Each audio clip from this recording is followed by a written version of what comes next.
May 1919 in Norwich, Norfolk, the funeral of one woman brings the city to a halt. Edith Cavell was not a royal or a high-stated religious figure, but simply a nurse, yet her coffin is followed by mounted police, soldiers, army nurses and VADs on the march to Norwich Cathedral. Imagine these streets filled with people. People were climbing the trees and the lampposts just to be able to get a good look at Edith's funeral.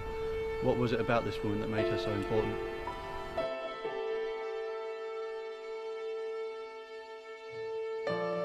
Of all the names on the Swadston First World War Memorial, one of them stands out, Edith Louisa Cavell. Edith's story starts here, where she was born on the 4th of December 1865. She was the eldest of 4 children and her father, Frederick Cavell, was the vicar at the Swadston Church. I've come here today to meet Nick Miller, who will tell me a bit more about Edith's life.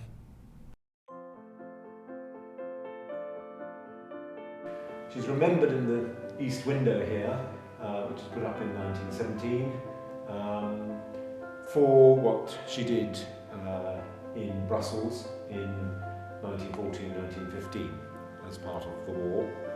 And you can see she's in her nurse's uniform with the Red Cross on her arm there, with the Bible, and the Imitation of Christ is on the other side of the picture there, which is a book she read in her solitary confinement in prison.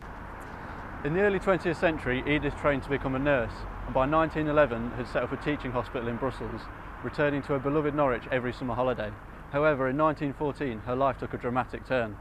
From November 1914, she was taking British soldiers who were referred to her through the underground network she was involved with, hiding them in her clinic, nursing the Germans upstairs, hiding these guys underneath, quite regularly searched the whole premises, and looking after them, their health problems after being wounded, and then passing them on to other people in Brussels to go to Holland, where they were getting into neutral territory and could get back either to the French army or the British army or whatever. In July 1915, Edith's actions led to her arrest by the Germans. She was found guilty and sentenced to death. After weeks in solitary confinement, on the 12th of October, she is executed by a firing squad.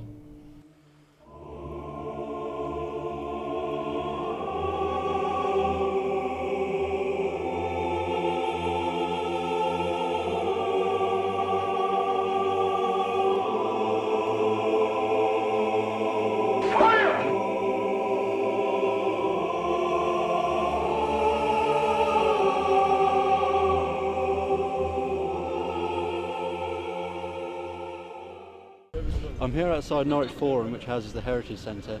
Here they should have some original news articles reporting on Edith's funeral.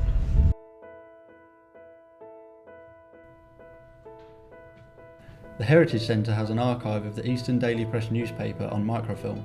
I'm looking for news of Edith's funeral in May of 1919.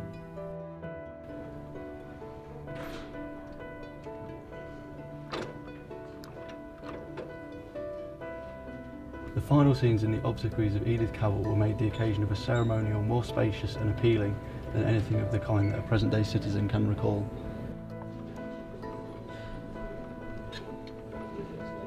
As the coffin was gently transferred to the compartment prepared for its reception, the Guard of Honour rested on the butts of their rifles and bowed their heads, the officers coming to the salute. The compartment in which the coffin was placed was draped with mauve and white. The carriage had been newly painted for the occasion. As the bearers emerged from the funeral carriage, the Guard of Honour presented arms, and punctually at 2:30 the train moved off on its way to Norwich, the massed bands playing Beethoven's Funeral March in B minor.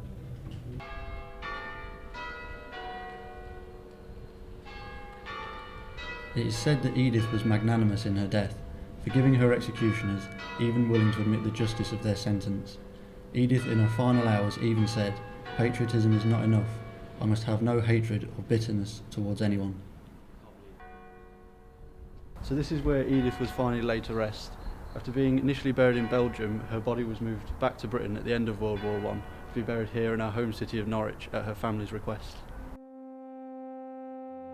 My dear nurses, it is a very sad moment when I write to say goodbye to you all. If there is one of you that has a grievance against me, I ask you to forgive me.